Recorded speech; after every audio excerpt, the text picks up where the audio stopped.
Hey guys, what's up? Welcome back to another Tech Things with Kourt. In today's video, I'm going to talk about the 5 settings that have helped me improve and maximize my video quality in the last year. Now let's go back to last spring where I was automatically confident but manually on 5s, and by that I mean I didn't know what I was doing. I didn't necessarily have a reason as to why I need to truly learn how to use my camera. Like, I knew in my head, like, I'll learn to set this when the time comes, but I was also very scared because it's a lot to take in, and with all the technicalities and what people say you should be doing and how you should be shooting, it can be overwhelming and can make it feel intimidating to approach the idea of shooting manually.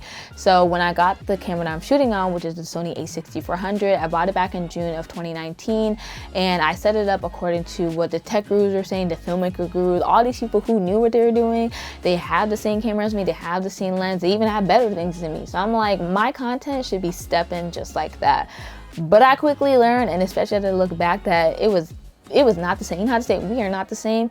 That was my case, because I would toggle between automatic and manual, and the way I had it set up in manual, I was shooting in Sony's picture profile Sin 6, and it just was very flat. It wasn't flattering. Like, it just did not look good. I mean, people thought it was good, but it really wasn't when I think about it and look now, especially with the content I have produced in the last year.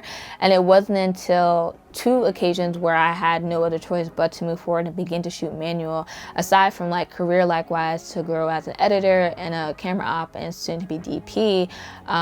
These 2 things like made me like, girl, like, come on now. So the first thing was I was a camera op and a B camera for somebody on a consistent basis, and he was shooting S-Log3. Now, while I wasn't editing the footage or coloring it, it was important that there was continuity and the image was consistent for all the cameras. So like, it's like when you watch anything, when there's multiple cameras involved, whether it's TV, a live stream, a concert, like, the image looks the same, right? The cameras are all set so that way everything flows, and then when in post-production, the editor and the colorist and everybody else involved can do their job and we can look like we're in the same place, okay? And then the second instance was I was having a conversation with my filmmaker friend, and she had asked me about color grade, and I was like, girl, no, are you crazy? Yamad? Yeah. Fire for that! Oh my God, is everything okay? And she was like, why not? And I was like, why would I? Like, I'm not a colorist. Like, it's so intimidating. I'm scared. And she was like, okay, well, what picture profile do you shoot in? And I was like, oh, Sin 6. And she was like, so why aren't you? And she does this. So she was just like, girl, like, it's not as intimidating. And like, she gave me some tips that I use to this day. And while I'm not a colorist, like, I've been able to do some everyday, like, decent color grading on my content, so it really like adds more dimension and it pops. So today we're going to talk about ISO, aperture, shutter speed, frame rate, and white balance. So for me, every couple of months, and especially in the last year of me just improving my quality, people are like, oh, did you get a new camera? Did you buy a new lens? And I'm like, oh no, I still have the same stuff, because you're expensive, okay? But it's the same thing. I'm like, I just took the time to learn how to use my camera, because oftentimes we might think like, oh, I need to go buy a new lens, oh, I need to go buy a new body, or buy the whole package, get some audio, even though that does have nothing to do with the video part. And it's like, no, it's actually just the same settings, because we do have the same camera. Here are the things that we need to adjust. And before this, I had the Sony a5100. And now that I think back on it, I wasn't fully maximizing the camera, so I didn't get my money's worth. But this one, we're gonna get all the coins. So let's go ahead and dive into it. The first thing that we're going to talk about is ISO. Now, depending on the setting and the lighting setup that you're using, is going to affect the image that the camera is picking up. ISO measures the sensitivity of the image sensor. So that basically means the lower the ISO, the darker your image is. The higher the ISO, the brighter your image is. This is great for dark settings, but it can cause your image to have a lot of noise. So if you turn on your zebra within your camera, it's gonna show you when the image is blown out or overexposed. So you wanna try to stick to having a lower ISO when possible, so you can get the best image, one that has less noise, grain, and color blotchiness. Now, cameras have an iOS value, aka iOS speeds, that range from 100, which is the base considered low, and can go all the way up to 6400 plus. In the digital space, you'll find that mostly we're searching for the perfect camera that will give them the blurry background and just gives them je ne sais quoi, you know what I'm saying? But in actuality, they're searching for the perfect lens that has a low aperture that'll give them the amazing bokeh, which is the blurry background.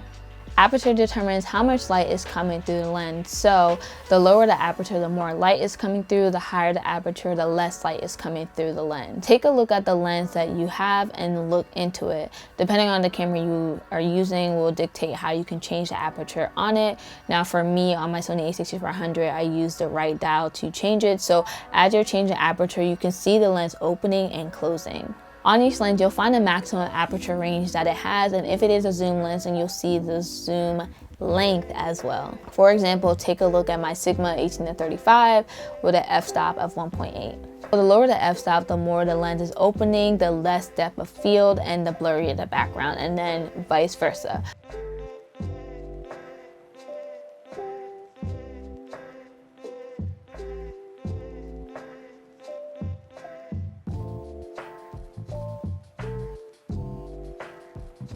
Now let's get into frame rate. When you're online and you're searching for videos, you'll come across some that are like really fast when you're like, man, it's like I'm there.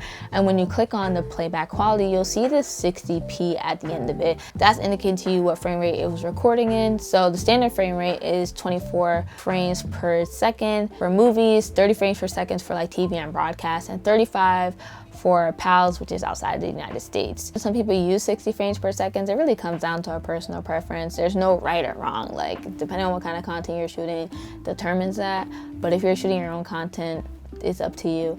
But typically 60 frames, 120 and 240 are used for slow motion videos. Regardless of the frame rate that you're going to choose, you want to make sure to shoot, edit, and export it all in the same frame rate, because what's going to happen is your editing program is going to either drop frames or add frames, and you're going to see the difference in the playback. So I know sometimes you'll play back your footage and it seems to skip, and that's because when you have the mixture of frame rates, like, it's skipping over what is missing.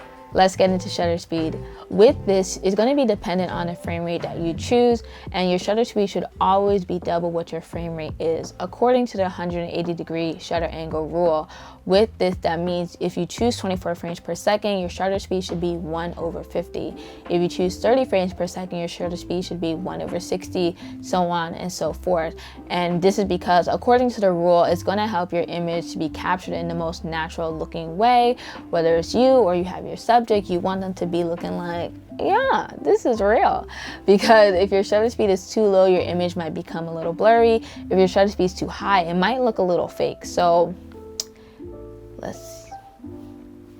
the last thing, but certainly not least, is going to be white balance, and this is going to refer to the color temperature of your photo or your video. Now, it's either going to be on the warmer side, which is more orange, which is like this, or it could be on the cooler side, which is going to be more of the blue tones.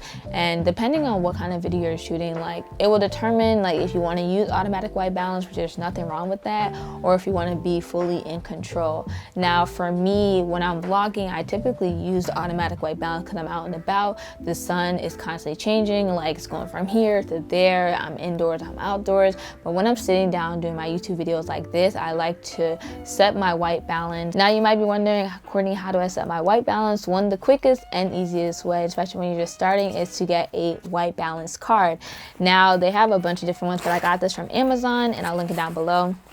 And you pull it out, and let me not take out my eye, and it's just like this.